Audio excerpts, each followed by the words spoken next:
Aku memakai celana pendek dan sandal jepit ke reuni kelas, lalu diejek kampungan. Dengan dingin aku berkata, "Kamu dipecat." Semua orang tercengang.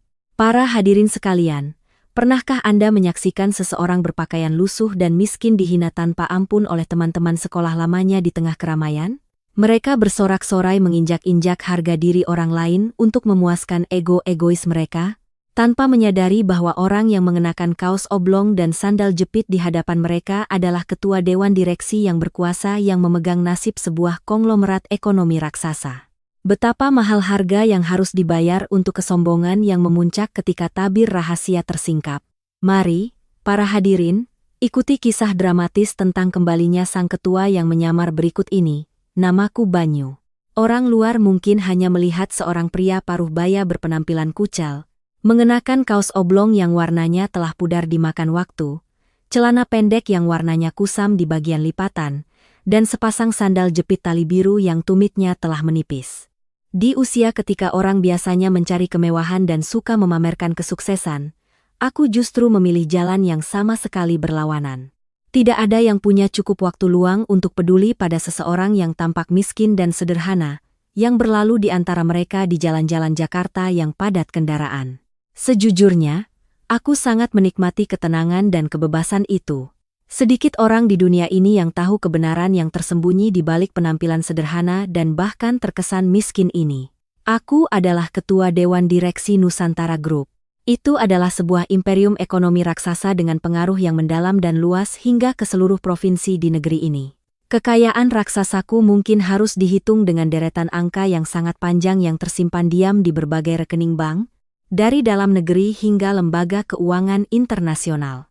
Anak-anak perusahaan di bawah ekosistem Nusantara Group tersebar di berbagai sektor inti ekonomi, mulai dari investasi properti, keuangan, perbankan, hingga jaringan restoran dan hotel mewah kelas atas. Aku memegang kekuasaan tertinggi yang menentukan nasib dan mata pencaharian puluhan ribu karyawan di bawahku. Aku bisa saja membuat pasar saham bergejolak, mengubah peta persaingan sebuah industri hanya dengan satu tanda tangan pada sebuah keputusan. Orang-orang yang sialnya mengetahui identitas asliku biasanya akan membungkuk takut, mengamati setiap ekspresi wajahku, atau mencoba menjilat dengan segala cara yang menjijikkan. Setelah melalui begitu banyak pasang surut dan kepahitan di dunia bisnis, merasakan segala macam suka dan duka, aku benar-benar merasa muak dengan kepalsuan dan pragmatisme kejam dari perkataan orang. Kegemaranku berpakaian sederhana pada dasarnya bukanlah sebuah trik untuk berpura-pura miskin, apalagi cara untuk menguji hati orang seperti dalam skenario film murahan. Ini berakar jauh dari masa kecilku yang miskin, sulit, dan penuh kelaparan. Ketika makanan dan pakaian sehari-hari masih menjadi kekhawatiran yang menggerogoti perut, bahkan ketika zaman telah berubah, dan aku telah membangun kerajaan bisnis yang megah ini dengan tanganku sendiri, aku masih selalu merasa sesak dan terkekang dalam setelan jas yang kaku dan licin. Aku benci sepatu kulit mengkilap yang menyakiti tumitku dan dasi sutra mahal yang mencekik leherku seperti tali gantungan yang tak terlihat. Bagi seseorang yang telah melewati separuh hidup sepertiku, yang memahami hukum pasang surut, kenyamanan jiwa dan raga adalah hal yang paling penting. Kaos oblong, celana pendek, dan sandal jepit memberiku perasaan kebebasan yang tak terbatas. Barang-barang murah itu membantuku tetap memijak bumi, mengingatkanku untuk tidak pernah melupakan asal-usulku yang sederhana dan miskin, dan sama sekali tidak terseret ke dalam kemewahan semu kaum elit yang kosong. Aku sebagian besar mengelola semua pekerjaan dari jarak jauh melalui laporan-laporan rahasia. Kadang-kadang, hanya untuk rapat-rapat yang sangat penting, barulah aku muncul di kantor pusat. Pada saat-saat itu, aku tetap dengan santai mempertahankan penampilanku yang sederhana seperti biasa, sama sekali mengabaikan semua tatapan heran dan bisik-bisik dari para karyawan muda yang baru direkrut. Sekretaris pribadiku, Rania, pada awalnya juga sangat terkejut dengan citra yang berlawanan dari seorang ketua yang berkuasa. Namun seiring berjalannya waktu, dia pun akhirnya harus tersenyum menerima dan terbiasa dengan seorang bos yang agak eksentrik ini. Pagi ini, sinar matahari pagi yang lembut menembus jendela yang terbuat dari kayu jati di villa tenangku di tepi Sungai Ciliwung. Ini adalah tempat persembunyian yang sangat langka.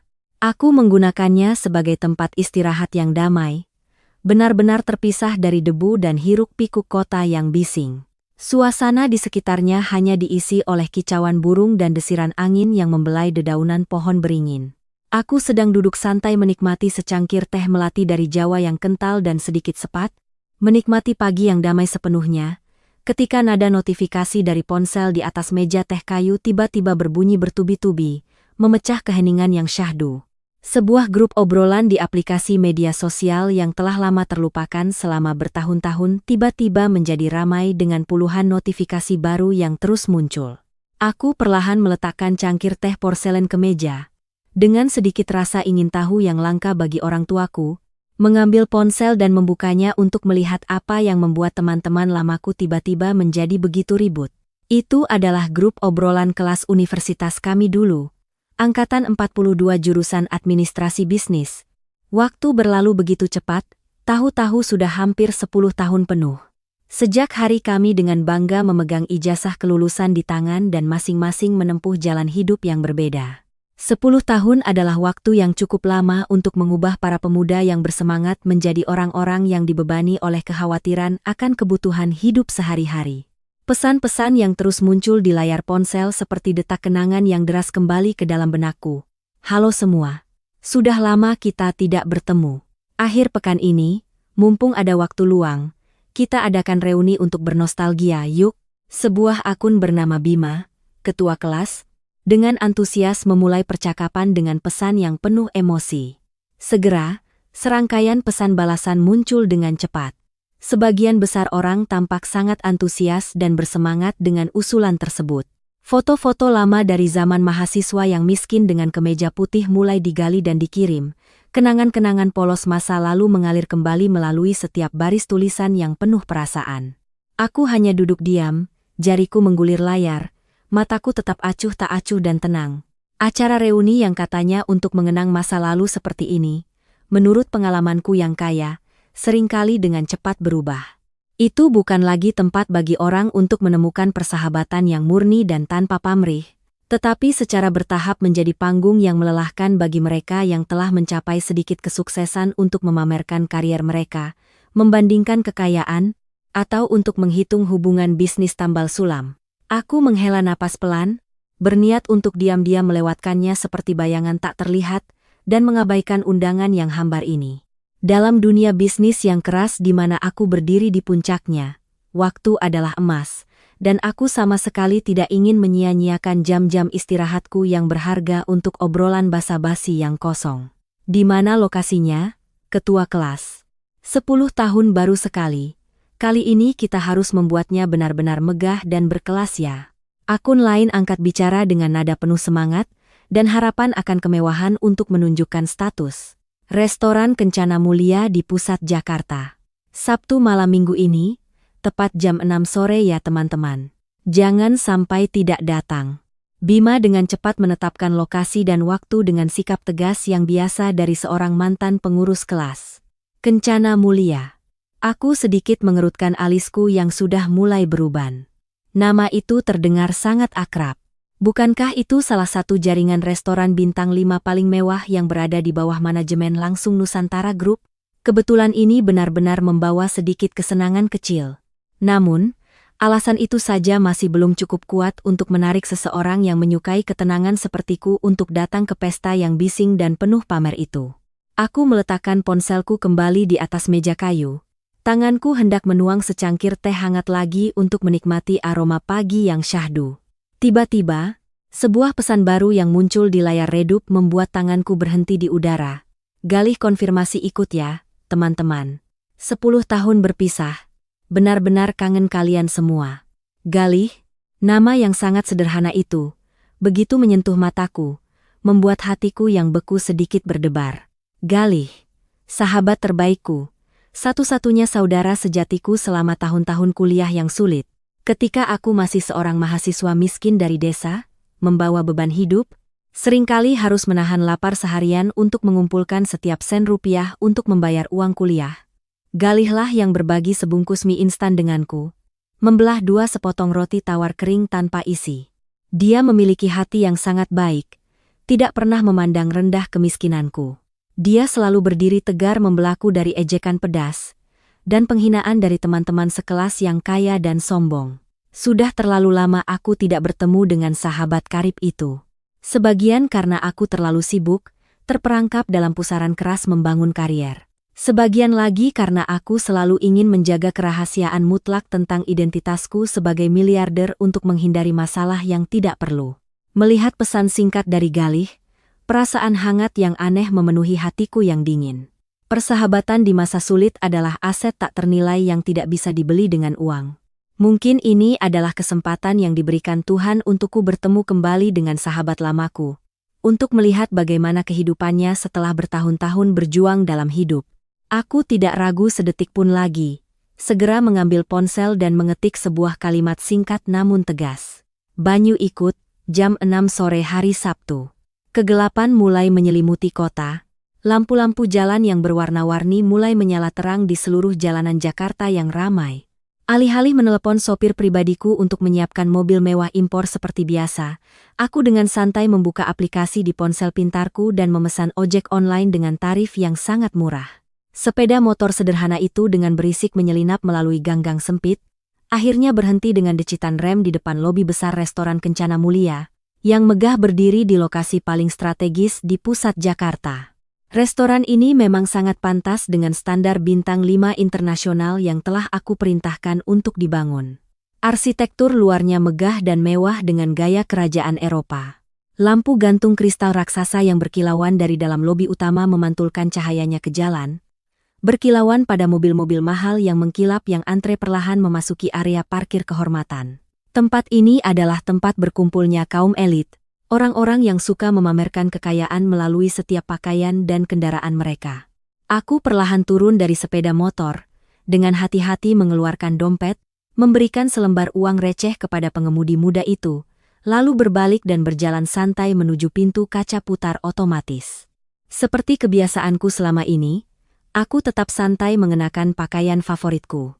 Di badanku ada kaos oblong pudar yang kerahnya sudah usang, celana pendek kain kusam, dan di kakiku masih ada sepasang sandal jepit tali biru yang sudah biasa. Langkahku mantap, tanpa sedikit pun rasa gentar atau minder di hadapan kemewahan yang menyilaukan mata di tempat ini.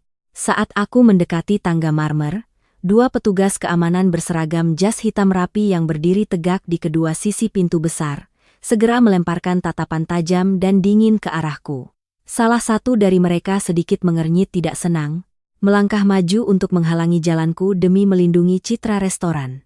Maaf, Pak, restoran kami memiliki aturan ketat tentang pakaian yang sopan, mohon pengertiannya untuk tidak masuk. Petugas keamanan muda itu berkata dengan nada dingin, tangannya terulur menghalangi langkahku. Aku sepenuhnya mengerti maksudnya. Menjaga citra sebuah restoran berkelas adalah hal yang penting dan termasuk dalam standar layanan yang telah aku tetapkan. Aku sama sekali tidak marah, hanya dengan tenang mengeluarkan ponsel dari saku celana, menyalakan layar yang menampilkan pesan konfirmasi kehadiran dari grup obrolan kelas, lalu dengan tenang menunjukkannya di depan petugas keamanan itu. Saya adalah tamu kehormatan dari pesta yang diadakan di ruang VIP nomor 3. Aku berkata dengan suara tenang dan jelas, tanpa sedikit pun nada kesal. Petugas keamanan itu menyipitkan mata, mencoba membaca pesan di layar dengan saksama. Wajahnya langsung menunjukkan keterkejutan yang luar biasa, bercampur dengan sedikit kebingungan dan canggung. Dia terdiam sejenak, menelan ludah, matanya kembali menilai pakaian lusuhku sekali lagi. Namun, etos kerja pelatihan personel yang ketat di restoran tidak mengizinkannya membantah tamu yang memiliki bukti jelas. Akhirnya, dia terpaksa mundur selangkah, sedikit menunduk, dan memberi isyarat agar aku melanjutkan. Oh, baik, jika Bapak adalah tamu undangan, silakan masuk. Ruang VIP nomor 3 ada di lantai 2. Aku sedikit mengangguk sebagai balasan, kedua tangan di belakang punggung, berjalan santai melewati pintu kaca putar modern, langsung menuju lobi utama yang luas dan megah. Perbedaan yang mencolok antara penampilanku yang miskin dan ruang mewah di sekitarku begitu jelas sehingga aku bisa merasakan tatapan heran, bahkan merendahkan, dari tamu-tamu elit lain yang sedang menunggu di lobi. Aku sama sekali mengabaikan semua hal sepele itu, dengan santai melangkah menuju eskalator berlapis emas yang berkilauan. Pikiranku saat ini hanya tertuju pada satu hal, yaitu senyum tulus dari teman lamaku, Galih. Aku melangkah keluar dari eskalator di lantai 2. Suasana di area ini jelas lebih tenang dan memancarkan aura kemewahan dan kelas yang lebih tinggi daripada lantai dasar yang ramai di bawah. Di sepanjang koridor panjang yang dilapisi karpet beludru merah yang lembut, lukisan-lukisan seni kontemporer mahal digantung rapi di bawah cahaya lampu neon. Cahaya keemasan yang lembut menciptakan perasaan yang sangat hangat dan agung. Aku perlahan mengedarkan pandangan, mencari plakat kuningan berkilauan yang bertuliskan ruang VIP nomor 3. Tepat di depanku, di area lobi yang luas yang dihiasi dengan kursi-kursi berlengan kulit mewah di luar deretan ruangan tertutup, aku melihat sekelompok orang berdiri berkumpul membentuk lingkaran, sekitar 4 atau 5 orang, sedang asyik mengobrol. Tawa dan obrolan mereka menggema di sudut koridor. Sekilas melihat sosok-sosok itu, aku dengan cepat mengenali beberapa wajah yang akrab dari masa lalu. Ada Joko yang dijuluki Joko Ompong, dan Lina yang biasa dipanggil Lina Gemuk, dan beberapa teman sekelas lainnya yang ingatanku yang menua tidak bisa mengingat nama mereka dengan tepat. Mereka semua hari ini mengenakan pakaian mewah dan mahal. Para wanita mengenakan gaun sutra yang anggun, perhiasan berkilauan. Para pria mengenakan setelan jas yang dijahit rapi, rambut disisir dengan gel mengkilap. Mereka sepertinya berusaha memamerkan semua yang disebut kesuksesan dan kekayaan untuk dipamerkan kepada teman-teman lama. Saat aku melangkah mendekat dengan sandal jepitku yang berbunyi plek-plek, tawa dan obrolan riuh kelompok itu tiba-tiba berhenti seolah-olah seseorang baru saja memotong tenggorokan mereka. Seluruh kelompok serempak menoleh dan menatapku. Tatapan mereka berubah sangat cepat dari keterkejutan dengan mulut ternganga, menjadi kebingungan, dan akhirnya berhenti pada penilaian yang penuh dengan penghinaan dan sindiran tersembunyi. Ya Tuhan, lihat siapa ini? Apakah ini Banyu yang dulu? Lina Gemuk adalah orang pertama yang memecah keheningan. Suaranya yang melengking bergema di koridor, membawa sarkasme yang sangat jelas. Tentu saja itu Banyu. Siapa lagi? Sudah lama sekali kita tidak bertemu.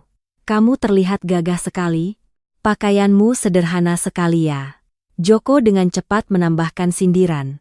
Sudut bibirnya menyeringai membentuk senyum setengah yang penuh ejekan. Mereka semua tanpa sungkan menatapku dari ujung kepala sampai ujung kaki dengan tatapan tajam. Tatapan sinis itu paling lama berhenti pada sandal jepit usang yang aku kenakan. Aku sudah cukup berpengalaman untuk memahami pikiran-pikiran gelap yang berkecamuk di kepala mereka saat ini. 10 tahun yang lalu, aku hanyalah seorang mahasiswa miskin, harus bekerja serabutan untuk mencari nafkah. 10 tahun berlalu, di mata pragmatis mereka yang penuh prasangka, aku saat ini masihlah seorang pecundang yang menyedihkan, tidak lebih, seorang yang malang dan miskin sampai-sampai tidak punya uang untuk membeli pakaian yang layak, harus mengenakan pakaian lusuh untuk menghadiri pesta di tempat semewah ini. Halo teman-teman, lama tidak bertemu, kalian semua sehat? Aku tersenyum tipis, senyum yang hambar, berbicara dengan nada yang sangat tenang dan santai. Aku sama sekali tidak menunjukkan kegelisahan atau kemarahan atas sikap tidak sopan mereka. Ketenanganku yang aneh sepertinya justru membuat mereka semakin tidak nyaman dan kesal. Mereka saling melirik, senyum sinis penuh makna jahat terus muncul di wajah mereka yang berbedak tebal. Seorang gadis genit di dalam kelompok itu menyikut lengan Lina Gemuk, menunduk membisikkan sesuatu, lalu keduanya menutup mulut dan terkikik-kikik dengan penuh penghinaan. Suasana di lobi tunggu itu seketika menjadi sangat menyesakan dan berbau busuk diskriminasi yang hina. Dengan intuisi yang tajam, aku bisa merasakan dengan sangat jelas sebuah garis batas kelas sosial yang tak terlihat sedang dengan kejam ditarik oleh kelompok ini antara aku dan dunia kemewahan palsu mereka.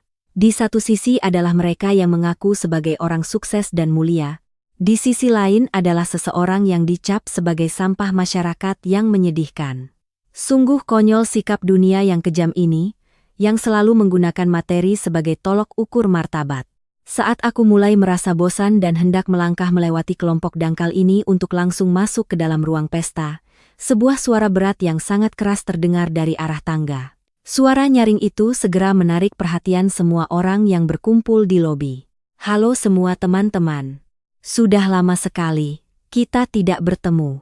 Semua mata teman-teman sekelas itu langsung berbinar, serempak tertuju pada orang yang baru saja muncul. Keluar dari lift adalah seorang pria seumuran denganku, bertubuh gemuk dan tegap. Dia dengan angkuh mengenakan setelan jas biru tua yang sangat mahal yang dijahit dengan cermat pas di badan. Di dalamnya ada kemeja putih bersih tanpa kerutan. Mengenakan dasi sutra merah marun mengkilap, dia melangkah dengan percaya diri, gaya berjalannya angkuh. Dagu terangkat ke langit, memancarkan aura orang kaya baru yang sombong, yang baru saja sukses karena keberuntungan dan menggunakan uang untuk menutupi kekosongan di dalam dirinya. Dia adalah Danu, musuh bebuyutanku, bayangan tergelapku selama bertahun-tahun menuntut ilmu di bangku kuliah. Danu berasal dari keluarga pedagang yang sangat kaya di provinsi tetangga. Dia dimanjakan oleh orang tuanya dengan uang sejak kecil. Apapun yang dia inginkan pasti terpenuhi. Mengandalkan kekayaan keluarganya, dia selalu menganggap dirinya sebagai pusat alam semesta, pangeran di kelas. Dia sering menggunakan taktik intimidasi, ejekan, dan menginjak-injak martabat mahasiswa miskin dari pedesaan di kelas. Dan aku selalu menjadi target favoritnya. Lelucon-lelucon kejamnya, kata-kata hinaan yang menyakitkan kehormatanku, masih terukir jelas dalam ingatanku. Luka-luka itu tidak pernah sembuh, mengukir dalam-dalam ketidakadilan dari mereka yang menggunakan kekuasaan untuk menindas yang lemah. Kelompok teman yang tadinya mengelilingiku, segera mengubah sikap mereka secepat membalik telapak tangan. Penghinaan terhadapku segera digantikan oleh senyum menjilat yang cerah. Mereka berebut berlari ke arah tangga untuk menyambut kedatangan Danu. Ya ampun, Direktur Danu yang terhormat sudah datang. Anda terlihat sangat bersinar, semakin hari semakin gagah saja. Lina gemuk menangkupkan kedua tangannya, memuji tanpa henti. Memang beda ya Direktur Danu, posturnya gagah sekali seperti pemimpin tingkat tinggi. Joko mengangguk-angguk, terus menjilat, mencoba menarik perhatian si orang kaya. Mereka berlomba-lomba melontarkan pujian dan sanjungan yang menjijikkan, mengelilingi Danu seperti segerombolan lebah lapar yang baru saja menemukan madu. Danu berdiri di tengah-tengah kerumunan, tertawa terbahak-bahak dengan puas. Dia mengangkat tangannya yang memakai cincin emas besar, merapikan rambutnya yang telah ditata dengan hati-hati menggunakan gel. Tatapan sombongnya perlahan menyapu semua orang yang membungkuk di sekelilingnya seperti para abdi setia yang melayani tuannya. Dan kemudian, tatapan tajamnya tiba-tiba berhenti, terpaku padaku, satu-satunya orang yang masih berdiri diam, sendirian di sudut koridor. Senyum puas di bibir Danu seketika hilang, digantikan oleh keterkejutan, lalu dengan sangat cepat wajahnya mengendur, berubah menjadi ekspresi kepuasan yang luar biasa, bercampur dengan tatapan jahat yang tak terhingga. Dia melangkah perlahan, menyeringai, selangkah demi selangkah mendekatiku. Tatapan tajamnya menilai aku dari ujung kepala hingga ujung kaki. Dan sama seperti yang lain sebelumnya, dia menghentikan pandangannya lama pada sandal jepit usang yang aku kenakan. Perasaan puas dari seseorang yang berpikir dia berada di puncak, memandang rendah ke lumpur, terpancar jelas di wajahnya yang berminyak. Oh, teman-teman, coba lihat siapa ini. Bukankah ini si Banyu miskin dari kelas kita dulu? Dunia ini memang benar-benar sempit. Danu bersuara nyaring menyindir. Sengaja meninggikan nada suaranya agar semua orang di sekitar bisa mendengar penghinaannya dengan jelas. Suasana sekitar tiba-tiba menjadi begitu sunyi sehingga suara pendingin ruangan yang berdesis pun bisa terdengar. Semua mata sekali lagi tertuju padaku. Tapi kali ini untuk menonton drama menarik yang akan disutradarai oleh Danu untuk memuaskan ego-egoisnya. Dia melangkah dengan puas. Setiap langkahnya sengaja dibuat seolah-olah berwibawa seperti orang yang punya uang dan kekuasaan. Kelompok teman yang tadi menjilatnya secara otomatis menyingkir ke kedua sisi, memberikan jalan lebar baginya untuk mendekatiku, seolah-olah menyambut seorang pejabat penting yang sedang melakukan inspeksi. Dia berhenti di depanku, menjaga jarak yang sangat dekat, cukup dekat untuk aku bisa mencium bau parfum mahal yang menyengat dari setelan jasnya. Matanya menyapu kaos oblong tuaku yang sudah pudar. Sudut bibirnya menyeringai penuh penghinaan jahat, memperlihatkan sifat rendah seorang pengecut yang baru saja menemukan kesempatan untuk pamer kekuatan uang di depan teman-teman lama. Aku berdiri tegak, kedua tangan santai di samping, dengan tenang menerima tatapan merendahkan dan mengejeknya. Hidupku selama 10 tahun terakhir telah melalui banyak badai ganas di dunia bisnis. Aku pernah berhadapan langsung dengan para rubah tua paling licik dan jahat di dunia bisnis untuk mempertahankan kerajaan Nusantara Group. Jadi, lelucon kekanak-kanakan dari seorang pemuda sombong, dengan mentalitas balas dendam picisan ini sama sekali tidak ada artinya bagiku. Satu-satunya perasaan dalam diriku saat ini hanyalah kasihan pada kedangkalan mereka. Sudah lama tidak bertemu, kamu baik-baik saja, Danu? Aku berkata dengan suara yang dalam dan hangat, sikapku tenang, tersenyum lembut menanggapi sapaannya yang provokatif. Sikapku yang luar biasa tenang tampaknya sama sekali di luar dugaan Danu. Dia mengerutkan kening, wajahnya menunjukkan kekecewaan karena tidak melihat kebingungan, rasa malu, atau penghinaan seperti yang diam-diam dia harapkan dariku. Dia berdeham keras, sengaja mengumpulkan napas, menaikkan nada suaranya satu tingkat lagi untuk menarik perhatian maksimal dari kerumunan pengikutnya yang sedang memasang telinga. Sehat? Tentu saja aku sehat. Aku punya banyak uang, kekuasaan, aku tidak kekurangan apapun. Tapi melihat penampilanmu sekarang, aku justru merasa sangat prihatin, Banyu. Sudah hampir 10 tahun sejak kita lulus. Teman-teman seangkatan kita semua sudah sukses. Punya mobil, rumah mewah, membanggakan keluarga. Tapi kenapa kamu masih terlihat miskin dan sengsara persis seperti zaman mahasiswa dulu yang harus kelaparan dan berbagi sisa mie instan? Datang ke reuni di restoran bintang 5 paling mewah di Jakarta dengan pakaian lusuh seperti ini benar-benar memalukan. Kamu menodai citra angkatan 42 kita. Danu berbicara dengan suara keras sambil menggerak-gerakkan tangan seperti atasan. Dia sengaja mengangkat tangan untuk merapikan dasi sutra merah marun mengkilap di lehernya untuk menciptakan kontras yang paling tajam dan kejam antara kekayaannya dan kemiskinanku. Teman-teman yang berdiri menunggu di sekitar, mendengar Danu berbicara lantang, segera mulai tertawa bersama. Joko menutup mulutnya dan terkikik-kikik dengan gembira, sementara Lina gemuk terus-menerus mencibir dan menggumamkan kata-kata persetujuan, menyebutku tidak tahu diri. Suasana di lobi yang tadinya mewah dan hangat tiba-tiba menjadi sangat menyesakan dan busuk, karena sifat dunia yang kejam, yang menghormati kekayaan dan merendahkan kemiskinan, terungkap dengan cara yang paling jelas. Aku sama sekali tidak repot-repot membuka mulut untuk membela diri atau berdebat dengannya.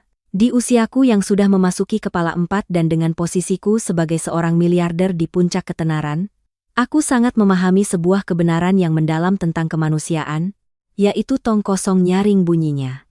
Orang-orang yang benar-benar berbakat, berani, dan berkarakter besar selalu tahu bagaimana menjaga kerendahan hati dan ketenangan. Merendahkan diri untuk berdebat dengan seseorang yang dibutakan oleh sedikit keuntungan duniawi hanya akan merendahkan kepribadian dan nilai diri sendiri. Aku menghela napas panjang dengan lelah, mataku yang termenung menyapu setiap wajah yang sedang menertawakan dan menjilat di sekitarku. Di dalam hatiku saat ini hanya ada kesedihan dan kekecewaan yang mendalam. Waktu 10 tahun yang berlalu, memang merupakan ujian kejam yang cukup untuk mengubah para mahasiswa yang polos dan lugu menjadi orang-orang yang pragmatis, berdarah dingin, dan penuh perhitungan egois. Ayolah teman-teman, jangan menertawakannya lagi. Bagaimanapun juga, hari ini Banyu sudah bersusah payah datang ke sini. Kita, orang-orang sukses, anggap saja ini sebagai perbuatan baik, mari kita traktir dia makan enak agar dia tahu bagaimana rasanya restoran bintang 5. Melihat penampilannya yang menyedihkan ini, aku yakin seumur hidupnya dia tidak akan pernah berani bermimpi melangkahkan kaki melewati pintu berlapis emas restoran Kencana Mulia ini, kan? Danu terus menambahkan sindiran yang sangat pedas. Tawa terbahak-bahaknya bergema, membentur dinding berkarpet di sepanjang koridor. Kerumunan yang tidak berperasaan itu sekali lagi tertawa terbahak-bahak, merespons dengan antusias. Tatapan kasihan palsu bercampur dengan penghinaan yang luar biasa terus diarahkan ke tubuhku seperti pisau tajam beracun.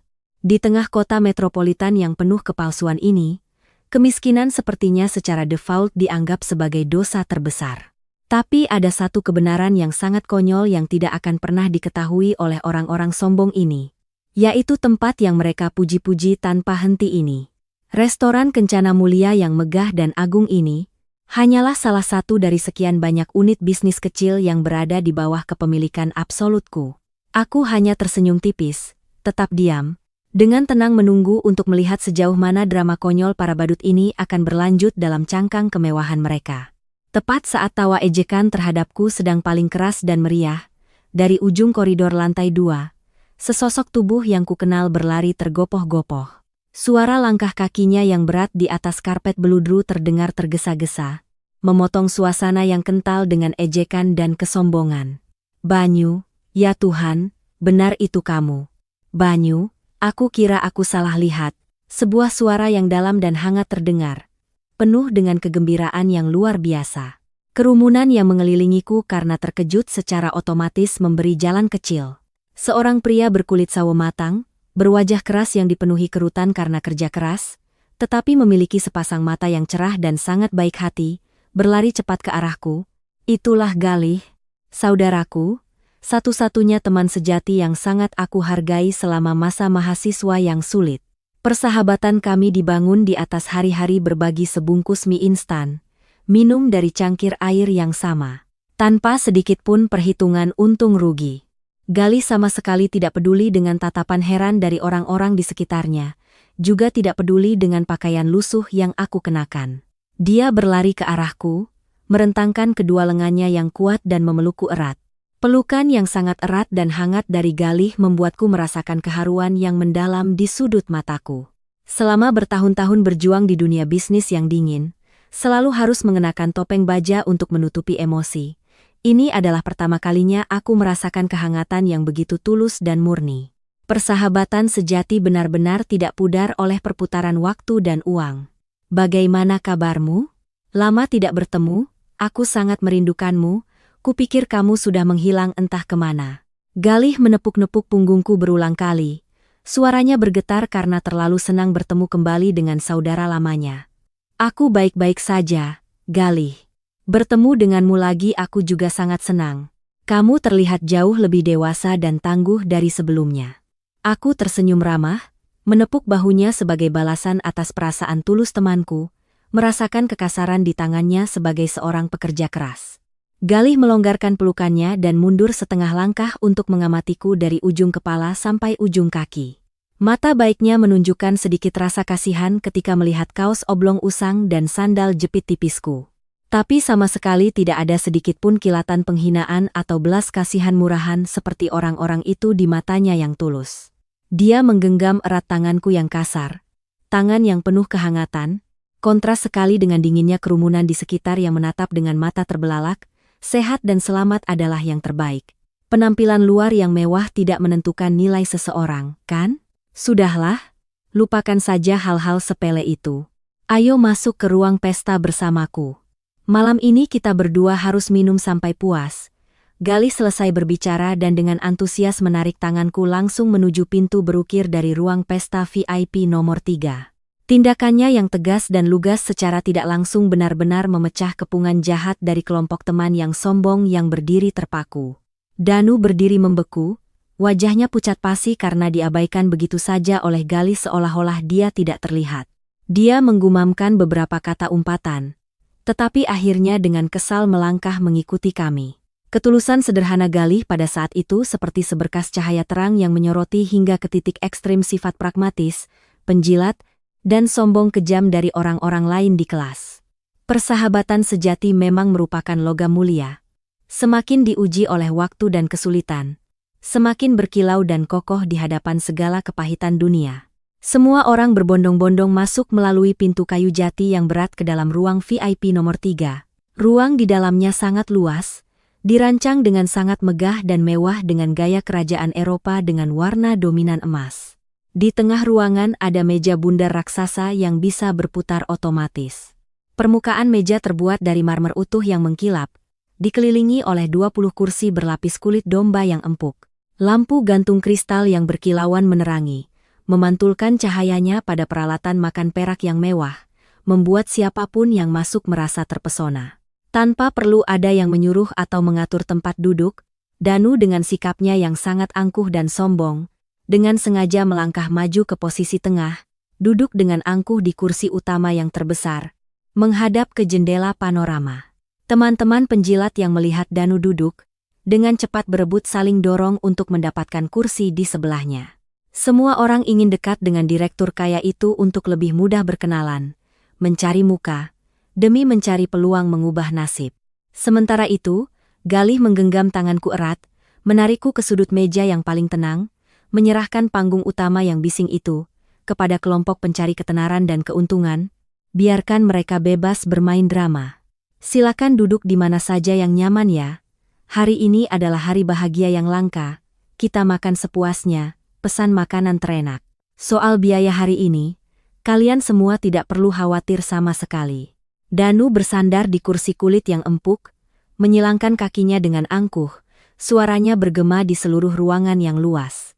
Begitu selesai berbicara, dia sengaja melakukan serangkaian gerakan yang tampak sangat alami, tetapi penuh dengan niat untuk memamerkan kemakmurannya. Pertama, dia merogoh saku celana, mengeluarkan seikat kunci mobil dengan logo bintang 3 dari merek mobil terkenal Jerman. Sengaja melemparkannya dengan keras ke atas meja marmer, menciptakan suara klontang yang keras, menarik perhatian semua orang. Segera setelah itu, dia menggulung lengan kemejanya hingga ke siku, melepaskan jam tangan berlapis emas, bertatahkan berlian mahal dari pergelangan tangannya yang gemuk, lalu dengan hati-hati meletakkannya rapi di samping kunci mobil.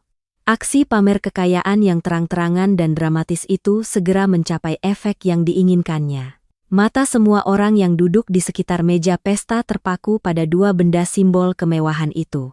Suara decak kagum terdengar samar di seluruh ruangan. Danu dengan puas melihat sekeliling, menikmati kekaguman dari teman-teman yang selalu mendambakan perubahan nasib. Dia melanjutkan dengan suara berwibawa, memulai pidato panjangnya untuk memuji prestasi pribadinya guna menekan mental orang-orang yang lebih lemah. Sangat sulit, teman-teman. Di era ekonomi pasar yang persaingannya sangat ketat ini, berbisnis itu sangat sulit, bukan main-main. Saya baru saja menjabat sebagai direktur regional yang bertanggung jawab atas seluruh pasar selatan dari sebuah perusahaan di bawah Nusantara Group.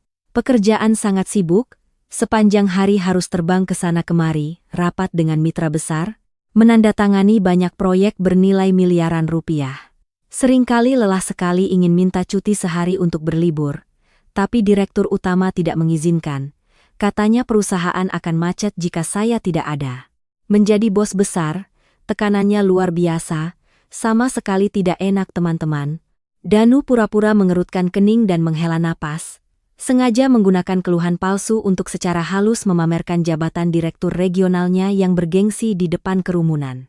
Dia dengan bangga membual tentang bagaimana atasannya sangat membutuhkannya, tentang kekuasaannya yang besar di sebuah anak perusahaan di bawah ekosistem Nusantara. Duduk diam di sudut meja yang terpencil, aku sambil santai menyesap segelas air putih dingin, tersenyum dalam hati melihat kebodohan seseorang. Dia tidak pernah menduga bahwa jabatan direktur kecil yang dengan bangga dia pamerkan itu, sebenarnya hanyalah sebuah mata rantai yang sangat kecil di bawah kekuasaan hidup dan mati orang yang sedang mengenakan kaos oblong dan sandal jepit, yang duduk tepat di hadapannya.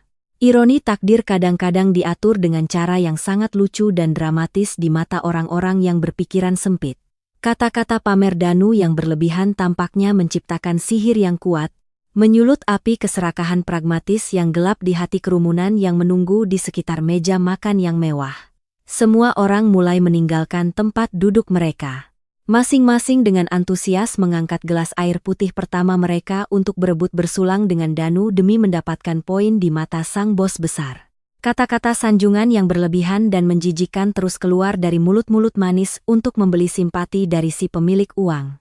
Ya ampun, Direktur Danu hebat sekali, mengelola seluruh wilayah besar dari sebuah konglomerat ekonomi terkemuka di negara ini seperti Nusantara.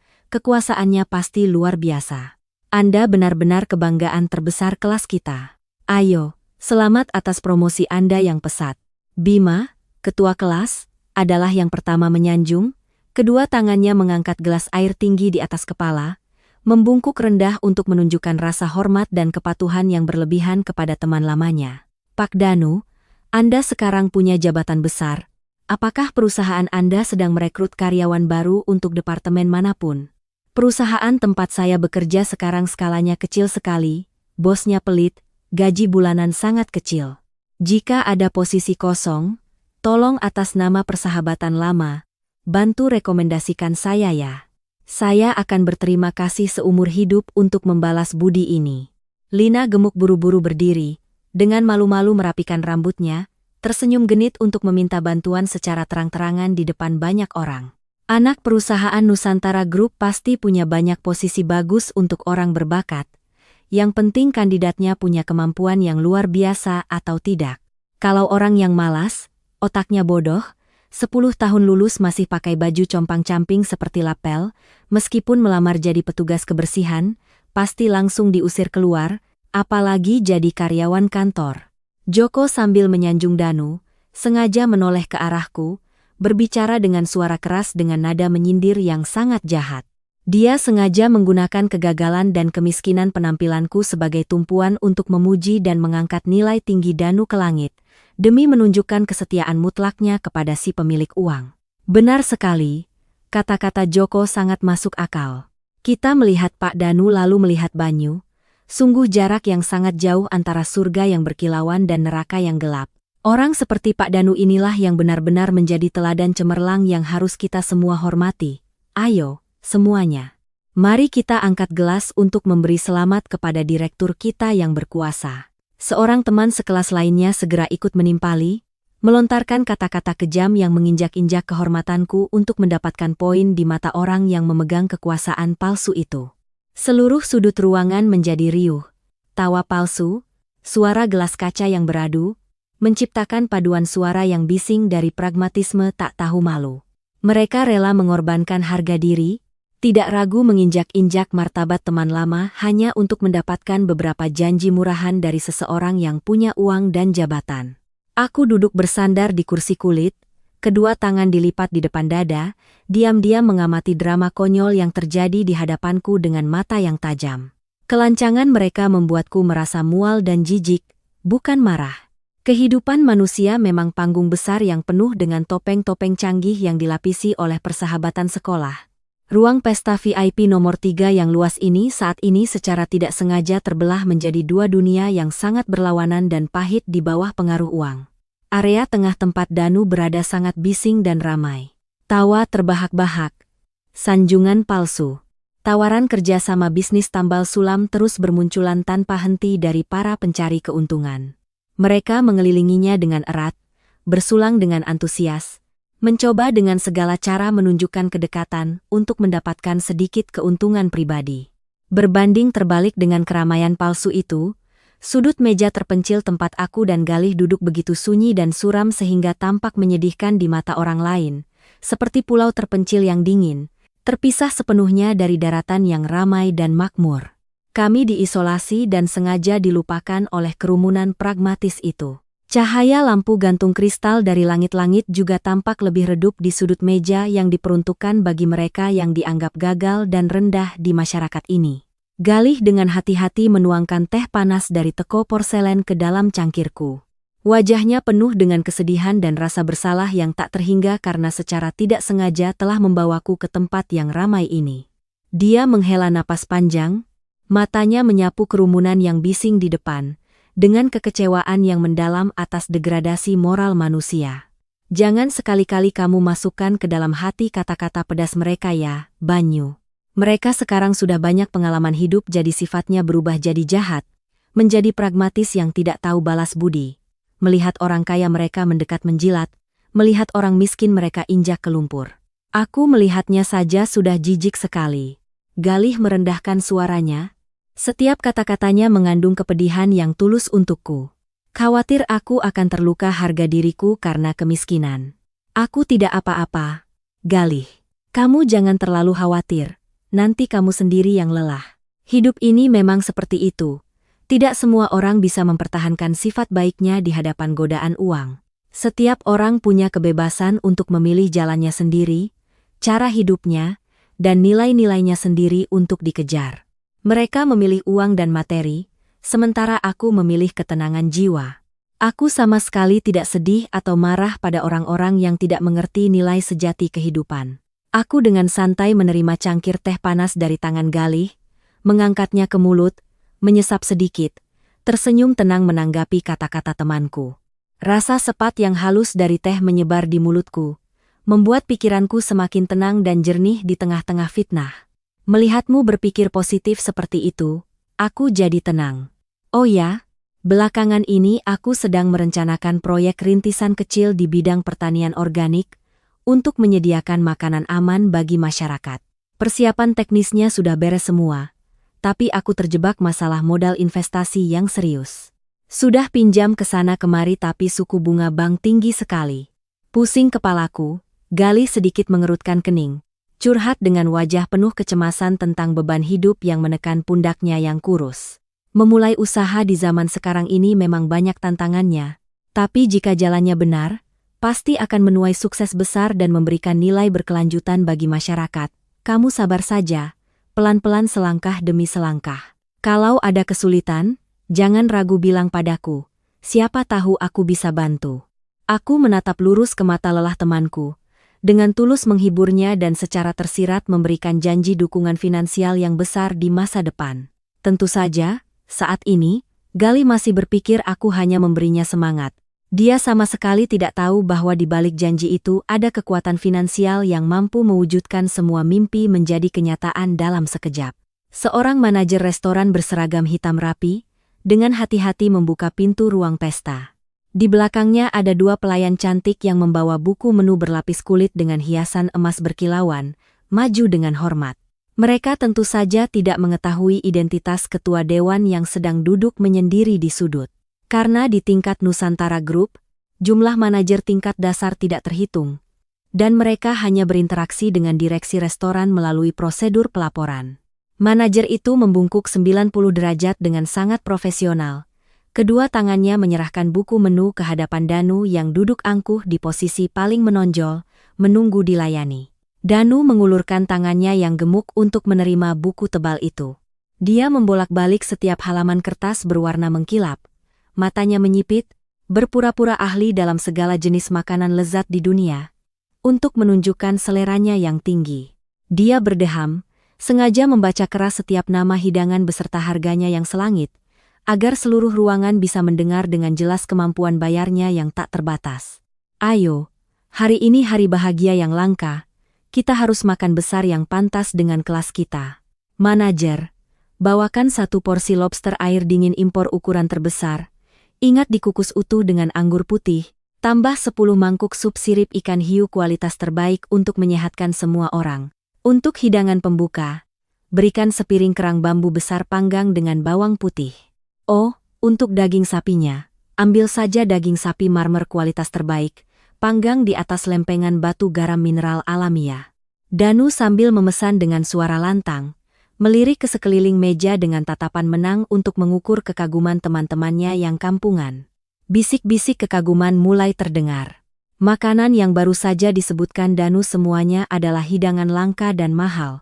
Harganya dihitung dalam jutaan hingga puluhan juta rupiah untuk 1 porsi kecil yang tidak cukup mengenyangkan. Beberapa teman sekelas yang hanya karyawan biasa mulai berkeringat dingin, diam-diam mengeluarkan ponsel untuk menghitung, memperkirakan jumlah uang yang sangat besar yang terus bertambah seiring setiap kata Danu.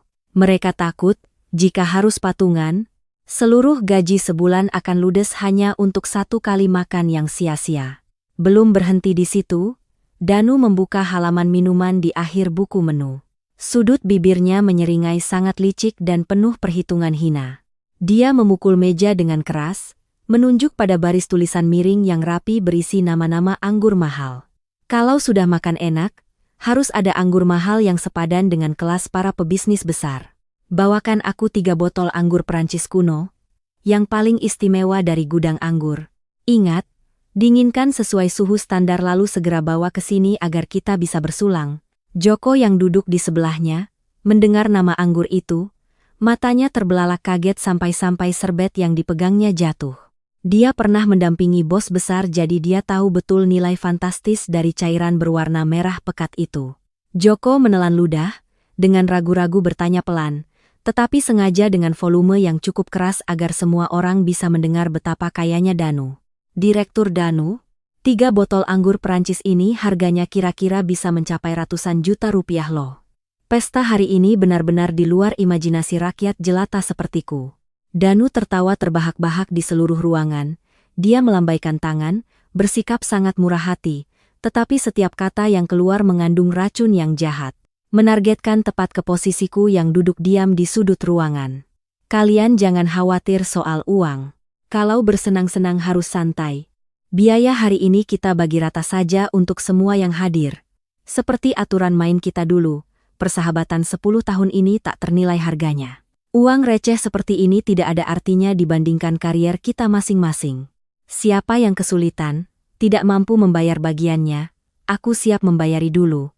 Nanti kalau sudah punya uang, bawa saja ke kantor untuk dicicil, ditambah sedikit bunga persahabatan juga boleh. Pernyataan Danu untuk membagi rata biaya itu terdengar seperti petir di siang bolong bagi mereka yang berpenghasilan rendah di ruangan itu. Namun, karena gengsi dan takut menyinggung orang yang berkuasa, tidak ada yang berani angkat bicara menentang aturan main yang kejam ini. Mereka hanya bisa tersenyum masam, mengangguk setuju seperti boneka putus tali. Tujuan Danu sangat jelas dan kejam. Dia sengaja menaikkan total tagihan hingga ratusan juta rupiah untuk dibagi rata kepada 20 orang. Dia tahu persis. Seseorang yang berpakaian lusuh sepertiku tidak akan pernah bisa mendapatkan uang puluhan juta rupiah untuk membayar makan malam. Dia ingin memojokkanku, menjadikanku pecundang yang makan gratis, seorang pengutang yang memohon belas kasihannya di depan semua teman, agar dia bisa sepuasnya menginjak-injak martabatku.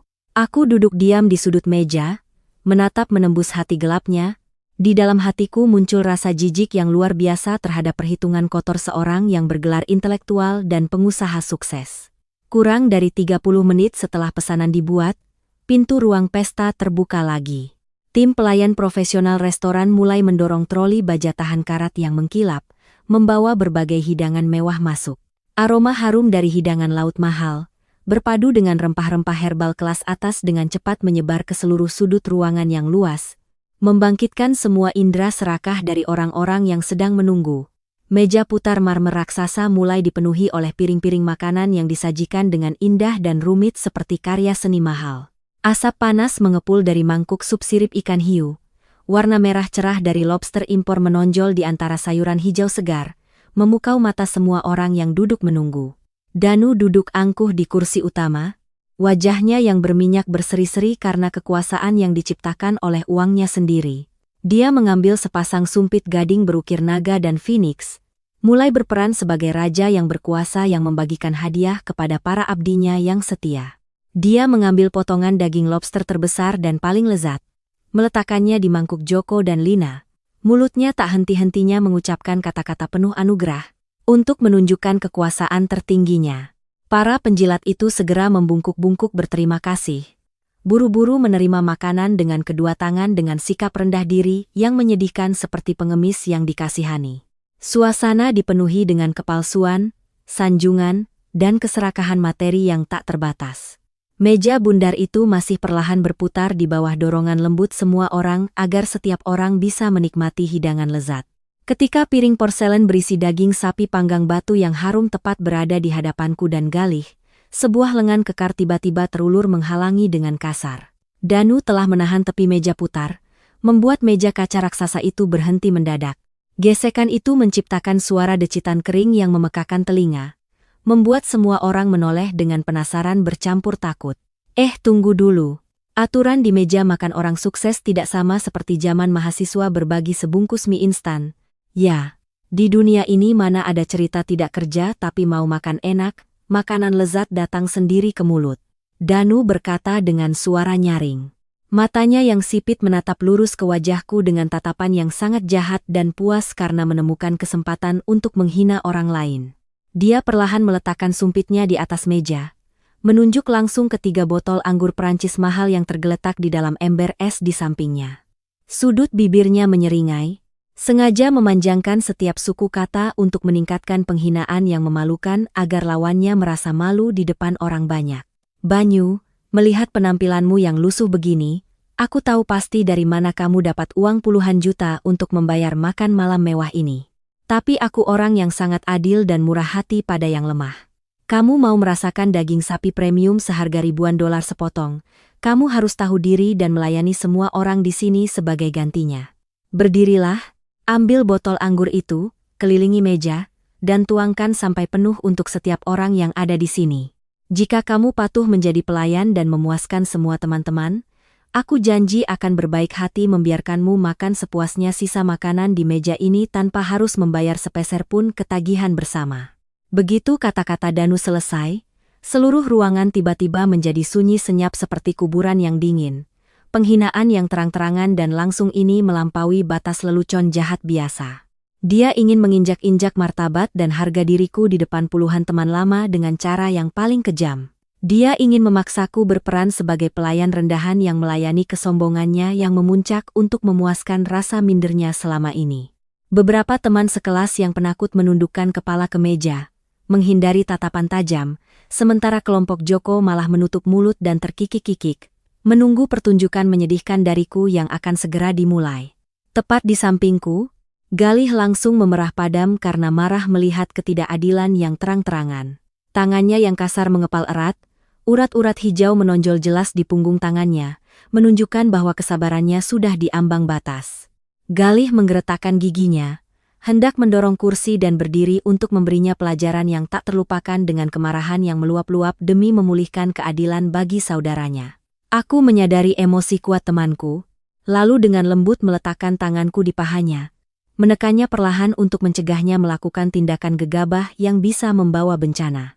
Aku mengangkat mataku yang tenang dan dalam, seperti danau musim gugur yang sunyi tanpa riak amarah sedikit pun. Menatap lurus ke wajah angkuh orang yang sedang mabuk kekuasaan itu, aku perlahan menarik kembali tatapan tajamku, tidak lagi peduli pada tantangan sombongnya sedetik pun. Tanganku dengan santai terulur, mengambil gelas air putih bening di atas meja kaca, membawanya ke mulut dan menyesap sedikit untuk membasahi tenggorokan dan mempertahankan sikap tenang. Tindakanku yang santai dan sama sekali mengabaikan perintah yang menghina itu sepertinya menusuk langsung ke harga diri besar pria sombong itu. Bagi seseorang yang selalu haus akan rasa hormat dan kepatuhan mutlak dari orang-orang di sekitarnya seperti Danu, sikapku yang tenang tanpa rasa takut ini adalah siraman air dingin yang menyakitkan bagi egonya yang besar dan rapuh. Aku datang ke pesta ini sebagai teman sekelas yang setara dengan semua orang di ruangan ini. Aku bukan pelayan yang disewa restoran untuk menuangkan anggur demi menghiburmu. Makanan yang kamu pesan, semahal apapun, jika kamu suka, silakan nikmati sendiri sampai puas. Aku sama sekali tidak berminat menikmati makanan yang penuh dengan kesombongan dan penghinaan terhadap orang lain itu. Aku berkata dengan suara yang dalam dan hangat, setiap kata diucapkan dengan sangat jelas dan tegas, bergema di tengah keheningan ruang pesta. Tidak meninggikan suara atau kehilangan kendali, tidak membawa sedikit pun dendam, tetapi ketenangan yang penuh wibawa itulah yang menciptakan beban ribuan ton, menekan kesombongan liar lawan. Itu adalah suara seseorang yang telah memahami seluk-beluk dunia dan memegang kekuasaan sejati, tidak perlu meminjam kekuatan uang untuk menakut-nakuti siapapun. Wajah Danu seketika berubah drastis. Dari merah karena gembira menjadi ungu karena marah luar biasa atas perlawanan yang tak terduga. Dia merasa wibawa direktur regional yang baru saja dia bangun dengan susah payah melalui kata-kata pamer kosong, sedang dijadikan bahan tertawaan oleh seseorang yang berpakaian lusuh di depan banyak orang. Danu mengayunkan lengannya dengan keras, memukul meja marmer yang kokoh. Suara brak yang keras mengguncang semua piring porselen mewah. Beberapa gelas kaca berbenturan, mengeluarkan suara denting yang kacau, menandakan badai besar akan segera datang.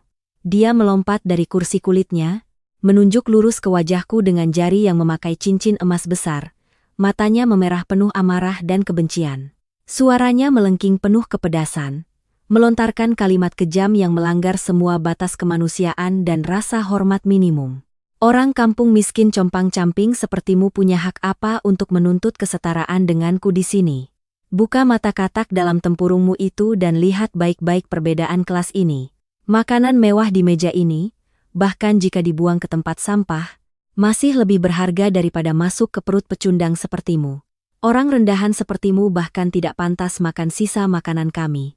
Seluruh ruang pesta yang megah itu tiba-tiba menjadi sunyi senyap yang menakutkan, seolah-olah sebongkah es raksasa baru saja jatuh dan menghancurkan semua suara. Penghinaan kasar dan kejam Danu seperti hembusan udara dingin yang menusuk kulit, menyelinap ke setiap sudut, membuat para saksi pun bergidik. Bahkan kelompok teman penjilat yang selalu mendukungnya seperti Joko dan Lina Gemuk saat ini juga pucat pasi ketakutan, tidak berani mengucapkan sepatah kata pun lagi. Mereka mengakui bahwa mereka membenci kemiskinan. Tetapi menghina dan menginjak-injak martabat teman dengan begitu kasarnya benar-benar tidak bermoral, melampaui daya tahan nurani normal. Galih tidak bisa lagi menahan penghinaan tidak adil yang ditujukan padaku sedetik pun. Dia menggeram penuh amarah dari lubuk hatinya, menendang kursi kulit domba ke belakang dengan kekuatan besar. Galih dengan marah berdiri, kedua tangannya mengepal, bersiap menerjang Danu untuk memberinya pelajaran tentang karma dan cara menjadi manusia yang baik. Kemarahan yang meledak di mata sahabat karibku membuatku mengerti bahwa dia rela mengorbankan masa depan dan kedamaiannya sendiri untuk membela kehormatanku di hadapan si jahat.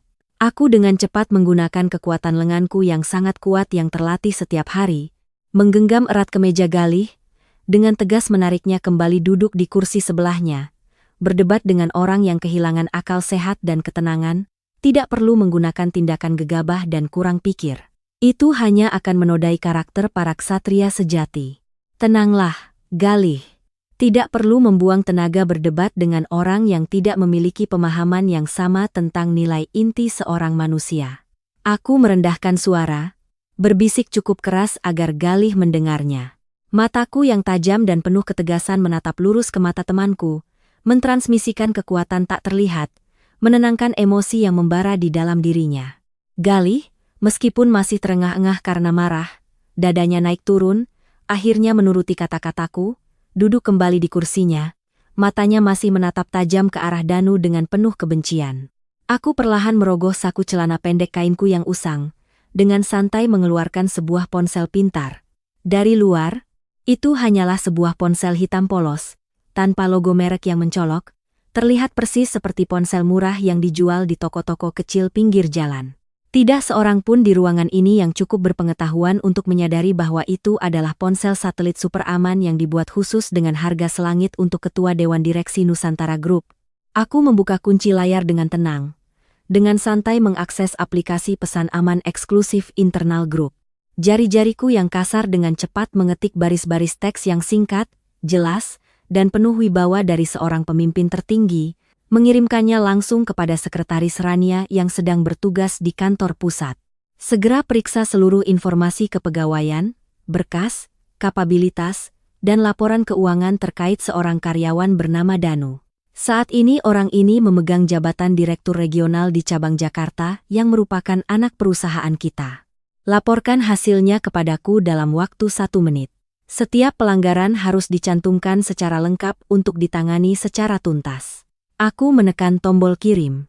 Tindakanku tenang, tegas, tanpa gerakan berlebihan atau gemetar. Keheninganku yang tenang tampaknya justru menjadi bahan bakar yang menyulut api kesombongan yang membara di benak sempit Danu. Dia berdiri dengan kedua tangan di belakang punggung, dagu terangkat ke langit, menatapku dengan tatapan merendahkan. Melihatku diam-diam menekan ponsel alih-alih melawan dengan sengit, Danu pun tertawa terbahak-bahak, suara nyaringnya bergema di dinding berlapis sutra mahal, penuh ejekan. Lihat semuanya, sepertinya dia tersinggung sekali, sampai-sampai mengirim pesan memanggil keluarganya untuk membawa sertifikat tanah ke bank untuk gadai agar bisa datang ke sini membayar patungan, ya? Aduh, gengsi sekali. Kenapa harus menyusahkan diri seperti itu? Kalau kamu patuh merangkak di bawah meja memungut sisa makanan yang aku buang, kan tidak perlu repot-repot meminjam uang. Danu melontarkan kata-kata sindiran beracun. Sengaja memaksaku menerima penghinaan paling memalukan di depan orang banyak. Joko, melihat Danu terus menyerang, segera ikut menimpali untuk mencari muka. Kedua tangannya memeluk perut, tertawa terpingkal-pingkal seolah baru saja mendengar cerita paling lucu di dunia. Direktur Danu benar sekali. Sepertinya Banyu sedang mengirim pesan untuk pinjam uang dari rentenir. Hati-hati nanti debt kolektor datang ke sini menagih utang. Bisa repot nanti. Miskin ya miskin saja, buat apa pamer. Berhutang demi gengsi yang tidak ada artinya. Tawa ejekan mulai terdengar lagi, bergema di sepanjang meja pesta yang megah, menghilangkan keheningan tegang sebelumnya. Mereka seperti boneka putus tali, menari-nari mengikuti irama keserakahan dan sanjungan buta. Aku sama sekali mengabaikan suara-suara rendahan itu. Punggungku lurus bersandar di kursi empuk, kedua tangan saling bertautan, diam di atas meja batu yang dingin. Mataku tidak menunjukkan sedikitpun kemarahan atau kebingungan, hanya berisi kedinginan yang menyelimuti bayangan orang yang sedang menggali kuburnya sendiri. Detik-detik takdir sedang mundur menuju angka 0 tanpa ampun, tidak ada yang tahu. Kurang dari 60 detik setelah pesan dikirim, ponsel hitam yang diam di atas meja di hadapanku bergetar sangat singkat, menandakan ada balasan. Layar menyala, menampilkan pesan balasan laporan darurat dari sekretaris yang selalu menyelesaikan tugas dengan kecepatan kilat. Isi pesannya sangat jelas, ringkas, mengonfirmasi informasi pribadi, nomor induk pegawai Danu, beserta ringkasan cepat tentang indikasi penyimpangan yang sangat serius dalam penggelembungan biaya proyek konstruksi yang baru saja ditemukan oleh tim audit internal grup beberapa hari sebelumnya, tetapi belum sempat ditindaklanjuti. Semua kartu truf kini ada di tanganku. Nasib si sombong telah ditentukan. Aku dengan lembut mengusap jariku, mengunci layar ponsel, memutus cahaya redup yang terpancar dari perangkat itu. Suasana di ruang pesta masih kental dengan ejekan dan tawa yang ditujukan pada keheninganku yang kokoh seperti batu karang. Aku menopang kedua tanganku di atas meja marmer yang dingin, perlahan mendorong kursi ke belakang dan berdiri tegak. Meskipun hanya mengenakan kaos oblong murah yang sudah pudar dan celana pendek lusuh, aura wibawa yang terpancar dari karakter seseorang yang telah ditempa selama puluhan tahun di puncak kekuasaan mengguncang seluruh ruangan. Dominasi tak terlihat itu membuat tawa terbahak-bahak Joko dan Lina gemuk tiba-tiba tercekat di tenggorokan, terhenti seolah dicekik. Semua mata yang terkejut bercampur penasaran sekali lagi tertuju padaku, menunggu untuk melihat bagaimana si miskin ini akan melawan. Aku melemparkan tatapan tajam seperti pedang yang baru diasah, menembus ruang luas ruangan mewah itu, menusuk langsung ke pupil mata Danu yang terbuka lebar penuh kesombongan. Dengan suara yang tidak keras, tidak tergesa-gesa, tetapi sangat tenang, berwibawa, dan memiliki bobot ribuan ton, yang menentukan nasib seseorang. Aku perlahan mengucapkan setiap kata penghakiman dengan jelas di tengah-tengah kerumunan. Danu, Direktur Regional Cabang Jakarta, kan? Kamu dipecat. Begitu kata itu terucap, seluruh ruang pesta mewah nomor 3 itu tiba-tiba jatuh ke dalam keheningan yang mematikan dan menakutkan. Suara pendingin ruangan yang berdesis di langit-langit kini terdengar sangat jelas, setiap detaknya terasa kering. Semua teman sekelas yang duduk di sekitar meja, termasuk Galih yang duduk tepat di sampingku, ternganga kaget luar biasa mendengar pernyataan yang tak terbayangkan itu.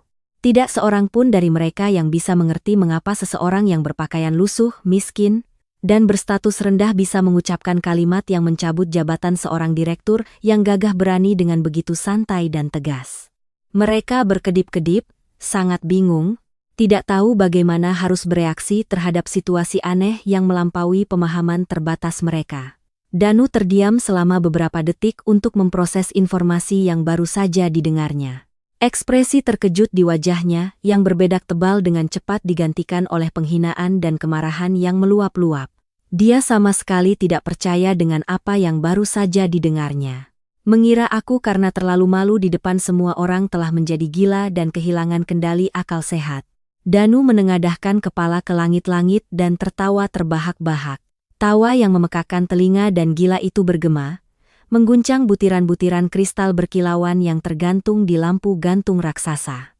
Drama konyolnya telah mencapai akhir. Namun, pelaku kejahatan itu sendiri tidak menyadari bahwa sabit kematian sudah berada di lehernya, siap menebas kapan saja. Ruang pesta yang tadinya sunyi tiba-tiba pecah oleh tawa terbahak-bahak dari tenggorokan Danu. Dia membungkukkan badannya. Kedua tangannya memegangi perutnya yang buncit yang bergetar hebat karena tertawa berlebihan. Tawanya melengking, penuh dengan penghinaan yang luar biasa dan ejekan tak terbatas untuk seseorang yang dianggapnya gila. Dia mengangkat satu tangan untuk menyeka air mata yang keluar dari sudut matanya. Tangan lainnya menunjuk lurus ke wajahku dengan kemenangan seseorang yang sedang menonton pertunjukan boneka. Ya Tuhan, kalian dengar tidak? Si Banyu miskin ini, dia bilang dia memecatku. Memecat seorang direktur regional dari Nusantara Group yang terkenal. Pasti dia sudah terlalu tertekan oleh hidup sehingga menjadi gila. Kamu mau pakai hak apa untuk memecatku? Dengan sandal jepit keramatmu atau celana pendek baumu itu? Danu berteriak melengking, matanya yang puas terus menyapu sekeliling meja mencari persetujuan dari kerumunan yang ternganga. Melihat bos besar mereka tertawa terpingkal-pingkal, teman-teman sekelas yang pada dasarnya penjilat segera ikut serta dalam paduan suara ejekan untuk mencari muka. Joko menepuk-nepuk meja marmer, mulutnya terbuka lebar, ikut menimpali, benar-benar konyol. Banyu, kamu tahu seberapa besar Nusantara Group sampai berani-beraninya menyatakan memecat Direktur Danu di sini? Kamu jadi kuli sapu atau kuli angkut saja orang masih pilih-pilih, apalagi mau mencabut jabatan seorang pemimpin tingkat tinggi. Kalau otakmu bermasalah, cepat periksa ke rumah sakit. Jangan keluyuran bikin malu di depan umum begini, memalukan sekali. Lina gemuk juga tidak mau kalah dalam menjilat. Dia meliuk-liukan tubuhnya yang besar, terkikik-kikik dengan ekspresi menghina yang jelas. Kasihan sekali temanku ini. Miskin melahirkan kehinaan itu sudah biasa, sekarang malah jadi gila begini, bagaimana mau hidup?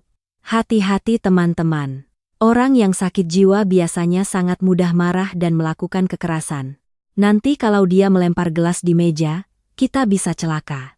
Direktur Danu, bagaimana kalau Anda panggil satpam untuk mengusirnya keluar saja, agar tidak merusak suasana pesta mewah ini? Kata-kata pedas, tawa ejekan terus keluar dari mulut-mulut yang penuh pragmatisme hina dari kerumunan. Mereka menatapku dengan tatapan kasihan bercampur jijik, seolah-olah melihat makhluk sakit yang tidak sengaja tersesat ke dunia manusia terhormat. Galih di sampingku juga terkejut dengan pemandangan gila ini. Dia menarik-narik ujung bajuku, wajahnya tegang karena khawatir bercampur bingung tidak tahu harus berbuat apa. Galih berpikir, aku karena terlalu marah dengan penghinaan Danu, jadi mengucapkan kata-kata gegabah, mencari malu di depan kerumunan yang siap menenggelamkanku ke dasar. Berbeda dengan keributan kacau dari kerumunan, aku tetap berdiri tegak seperti patung perunggu yang tidak tergoyahkan, tanpa berkedip, tanpa ekspresi marah yang terlihat. Aku dengan tenang mengamati setiap wajah yang berkerut karena tertawa puas. Di mataku hanya ada kedinginan yang tak terbatas dan rasa kasihan yang mendalam bagi mereka yang menganggap diri mereka lebih pintar dari orang lain. Mereka tidak tahu bahwa tawariang mereka adalah musik pengantar kematian bagi karier yang telah dibangun Danu dengan susah payah menggunakan tipu daya. Begitu topeng kepalsuan jatuh, kenyataan kejam akan menghancurkan semua ilusi kesombongan mereka menjadi abu. Tepat saat tawa ejekan di ruang pesta mencapai puncaknya yang paling ramai dan kacau, sebuah suara telepon yang memekakan telinga tiba-tiba merobek suasana bising. Nada dering yang beruntun terdengar, berasal dari ponsel pintar mahal berbalut kulit buaya yang tergeletak di atas meja tepat di depan Danu. Mereka secara otomatis terdiam, ejekan berhenti. Semua mata tertuju pada layar yang berkedip-kedip menandakan panggilan masuk. Danu melirik deretan angka di layar. Wajahnya yang berbedak tebal langsung berubah drastis dari angkuh dan mengejek menjadi membungkuk dan hormat yang aneh terhadap atasan. Dia buru-buru meletakkan jarinya di bibir, memberi isyarat agar semua orang di ruangan itu diam agar dia bisa menerima telepon. Dia berdeham keras untuk memulihkan keseriusannya, merapikan dasinya, lalu dengan puas mengumumkan dengan suara keras untuk terus pamer. Semuanya harap tenang. Direktur Utama Cabang Jakarta sedang menelepon saya langsung. Pasti beliau mau memberikan saya tugas untuk menangani proyek super miliaran yang penting. Pekerjaan manajemen tingkat tinggi memang sangat sibuk. Bahkan saat sedang pesta dengan teman-teman pun tidak tenang. Saya akan nyalakan speaker agar kalian semua bisa mendengar bagaimana gaya kerja para pemimpin elit ya. Dia menggeser jarinya di layar yang mengkilap, menekan tombol speaker, gambar pengeras suara agar suaranya bisa bergema di seluruh ruang pesta yang luas. Dia berbicara dengan suara yang sangat lembut, meliuk-liukan setiap kata dengan cara yang paling palsu untuk menjilat atasannya. Iya, Pak Direktur Utama, saya Danu, Direktur Regional. Ada perintah mendesak yang perlu saya laksanakan malam ini, Pak? Biar saya segera kerjakan. Berbanding terbalik dengan nada hormat dan manis Danu, dari seberang telepon, suara seorang pria parubaya yang berat terdengar, tetapi nadanya penuh dengan kepanikan yang luar biasa bercampur amarah yang dahsyat, seperti gunung berapi yang akan meletus dan meratakan segalanya. Teriakan memekakan telinga dari speaker telepon itu menghantam gendang telinga semua orang yang hadir di ruangan, memadamkan semua kesombongan palsu. Perintah apa? Kamu benar-benar tidak tahu diri. Apa yang sudah kamu lakukan sampai menyinggung Ketua Banyu? Kamu tahu tidak dia baru saja mengeluarkan perintah untuk membekukan seluruh sistem kepegawaian karena ulahmu? Kamu punya nyali sebesar apa berani memprovokasi orang yang memegang kekuasaan hidup dan mati tertinggi di Nusantara Group, Danu? Mendengar itu, wajah Danu seketika menjadi kaku, seperti disuntik bius. Senyum hormat palsu di bibirnya lenyap, matanya yang sipit terbelalak seperti kelereng yang akan copot karena ngeri. Dia tergagap, suaranya bergetar tidak jelas. Iya, Pak, Bapak bicara apa ya? Saya sedang di acara reuni, tidak menyinggung siapa-siapa. Ketua Banyu siapa, Pak? Bapak tidak salah sambungkan, salah sambung kepalamu. Sekretaris utama baru saja menyampaikan perintah langsung dari kantor pusat. Kamu secara resmi dipecat, efektif detik ini juga. Tidak perlu serah terima jabatan, tidak perlu penjelasan apa-apa, seluruh fasilitasmu, kartu kredit perusahaanmu sudah dibekukan permanen. Tim audit internal sudah memegang berkas penggelembungan biaya material dan penerimaan suap dari kontraktor selama 2 tahun terakhir. Siapkan mentalmu untuk menghadapi pengadilan karena penggelapan aset. Dasar bodoh. Jangan pernah lagi menampakkan wajahmu di kantor mencariku. Aku tidak punya bawahan yang melakukan pelanggaran serius sepertimu. Rentetan makian terus terdengar dari telepon.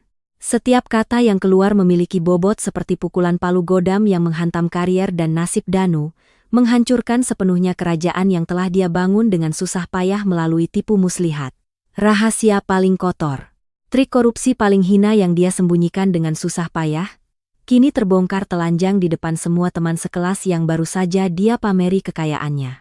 Panggilan berakhir dengan bunyi tutut panjang yang dingin, memadamkan semua harapan terakhir dari orang yang sedang berdiri di ambang kehancuran. Begitu bunyi tutut dari telepon berhenti, seluruh ruang pesta mewah nomor 3 itu langsung jatuh ke dalam keheningan yang menakutkan, seperti kuburan yang mengubur ilusi.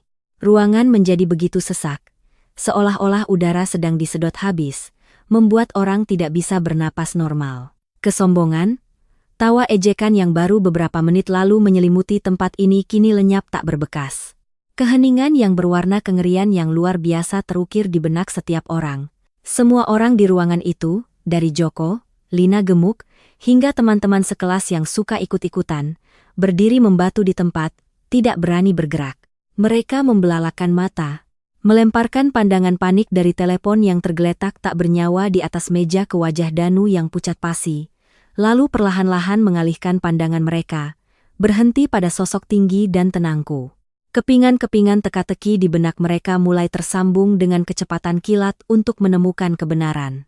Pernyataan pemecatan yang dingin, waktu kurang dari 1 menit setelah pesan dikirim, panggilan telepon badai dari direktur utama yang berkuasa, dan nama Ketua Banyu yang tertinggi diucapkan dari mulut pemimpin tingkat tinggi. Semua elemen itu hanya menunjuk pada satu kebenaran. Sebuah kebenaran mengerikan yang benar-benar menghancurkan semua prasangka pragmatis dan picik mereka selama ini. Pria berpenampilan miskin, mengenakan kaos oblong usang dan sandal jepit tipis yang berdiri tegak di hadapan mereka.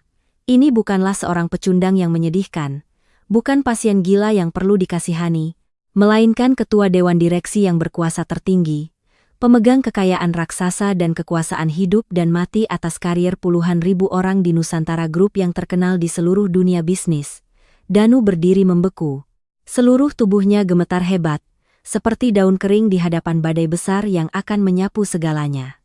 Wajahnya pucat pasi, kelabu dan gelap seperti masa depannya sendiri saat ini, ketika terpojok, butiran-butiran keringat dingin keluar, membasahi dahinya yang lebar dan mengalir di kedua pipinya, melunturkan lapisan riasan yang rapi sebelumnya. Kedua rahangnya bergemeletuk, mengeluarkan suara karena ketakutan yang luar biasa. Dia perlahan menundukkan kepala, matanya yang putus asa terpaku pada sandal jepit tali biru di bawah kakiku. Sandal yang baru 15 menit lalu dia hina dan caci maki dengan kata-kata paling kotor. Kekuatan di tubuh Danu sepertinya terkuras habis, tidak tersisa sedikit pun. Kedua lututnya lemas, tidak lagi mampu menopang tubuhnya yang gemuk dan berat. Dia terhuyung-huyung beberapa langkah lalu jatuh berdebum di atas karpet beludru tebal di lantai dengan cara yang sangat menyedihkan. Kesombongan seorang direktur regional, keangkuhan seorang yang punya uang dan kekuasaan, Semuanya hancur berkeping-keping, beterbangan di seluruh ruang pesta, tidak menyisakan sedikit pun martabat. Galih yang duduk di sampingku juga ternganga, sangat terkejut dengan identitas asli temannya. Dia menatapku dengan tatapan yang sama sekali asing, tetapi di matanya yang tulus tidak ada rasa takut atau sanjungan, hanya ada kegembiraan dan kebanggaan yang meluap-luap untuk saudaranya yang telah mencapai puncak kejayaan dengan kemampuannya sendiri. Danu tergeletak di atas karpet beludru yang empuk. Setelan jas biru tua mahalnya kini kusut dan berantakan, terlihat tidak berbeda dengan pengemis yang baru saja dirampas semua barang berharganya. Dia mencoba menggunakan kedua tangannya untuk berpegangan pada tepi meja marmer yang licin untuk bangkit, menyelamatkan sedikit harga diri, tetapi sia-sia. Ketakutan yang luar biasa akan prospek menghadapi hukuman penjara yang berat karena penggelapan dana perusahaan telah benar-benar meruntuhkan kemauan angkuh palsunya. Dia menyeret kedua lututnya yang lemas seperti mie, selangkah demi selangkah menuju tempatku berdiri, tegak seperti seorang hakim yang menjatuhkan vonis. Tepat di depan ujung kakiku, Danu mengangkat kedua tangannya dan memeluk erat betisku. Air mata dan ingus bercucuran di wajahnya yang penuh penyesalan karena telah berani mengganggu sarang harimau. Dia mengangkat matanya yang merah, memohon dengan nada yang paling menyedihkan dan hina, mencari belas kasihan. Ketua Banyu, saya buta, saya tidak tahu gunung tinggi berdiri di depan saya. Mohon maafkan kata-kata sombong dan tidak sopan saya tadi. Saya tahu saya salah. Saya benar-benar tahu saya salah. Mohon berbaik hati. Jangan hancurkan karier yang telah saya bangun selama bertahun-tahun. Jangan bawa saya ke pengadilan. Saya masih punya istri dan anak kecil di rumah yang harus saya nafkahi. Saya janji mulai sekarang akan bekerja keras seperti kerbau untuk Nusantara. Saya janji akan mengganti semua kerugian tanpa kurang sepeser pun. Mohon kasihanilah saya. Beri saya kesempatan untuk memulai hidup baru. Tangisan Danu yang menyayat hati bergema di seluruh ruangan yang luas, tetapi sama sekali tidak menimbulkan belas kasihan dari orang-orang di sekitarnya yang menyaksikan pemandangan ini. Teman-teman sekelas yang tadi mengerumuninya, menyanjungnya, berlomba menuangkan anggur untuknya, kini semua mundur menjauh, mencoba membuat diri mereka sekecil mungkin untuk menghindari masalah. Mereka begitu takut sehingga tidak berani bernapas dengan keras, hanya khawatir api kemurkaan sang ketua yang berkuasa akan secara tidak sengaja menjalar dan membakar diri mereka sendiri karena ikut-ikutan. Lina gemuk menundukkan kepala, tidak berani menatap siapapun. Sementara Joko kedua tangannya mencengkeram erat sandaran kursi, keringat membasahi punggung kemeja mahalnya, gemetar berdoa agar hukuman tidak menimpa dirinya. Aku berdiri diam, mataku sedingin es menatap dari atas ke orang yang berlutut memohon di kakiku. Aku dengan lembut mengangkat kaki kananku, dengan tegas menyingkirkan kedua tangan kotor yang melekat di celanaku. Sikapku yang agung dan tenang pada saat ini adalah jawaban paling tegas bahwa pengampunan tidak akan pernah ada bagi para pengkhianat. Seseorang yang memiliki sifat serakah yang luar biasa, yang menempatkan kepentingan pribadi di atas segalanya, yang menyedot keringat dan kerja keras kolektif untuk memperkaya diri secara tidak sah, tidak akan pernah pantas mendapatkan pengampunan. Nusantara Group tidak mentolerir orang-orang yang menggunakan kekuasaan yang diberikan untuk menginjak-injak martabat orang lain dengan cara yang hina. Kamu telah menabur karma kejam dengan tanganmu sendiri, maka hari ini kamu harus menanggung semua konsekuensinya sesuai hukum yang berlaku. Kamu tidak pantas berada di Nusantara sedetik pun lagi untuk menodai nama baik perusahaan. Suaraku tenang tetapi memiliki kekuatan yang menembus hati, menghancurkan sepenuhnya harapan terakhir Danu. Dia benar-benar hancur, tergeletak di atas karpet beludru, kedua tangannya memukul-mukul dadanya, meratap dalam penyesalan yang terlambat dan sia-sia. Hukuman berat ini tidak hanya untuk pelanggaran seriusnya, tetapi juga pelajaran yang pantas bagi sifat pragmatis, sombong, dan hina yang telah dia tunjukkan. Aku sama sekali mengabaikan sosok yang tergeletak menangis terseduh-seduh di lantai yang dingin, perlahan berbalik ke arah Galih. Sahabat karibku saat ini masih berdiri membeku, matanya penuh dengan keheranan, belum bisa beradaptasi dengan perubahan nasib yang begitu cepat dan dramatis ini. Ketulusan dan persahabatan tak ternilai yang ditunjukkan Galih kepadaku sepanjang malam ini, dan juga dari tahun-tahun sulit sebagai mahasiswa miskin, telah menyalakan api hangat yang langka di tengah dunia bisnis yang dingin dan penuh kepalsuan. Aku tersenyum ramah, dengan tulus menepuk bahu kokoh saudaraku untuk membawanya kembali ke kenyataan.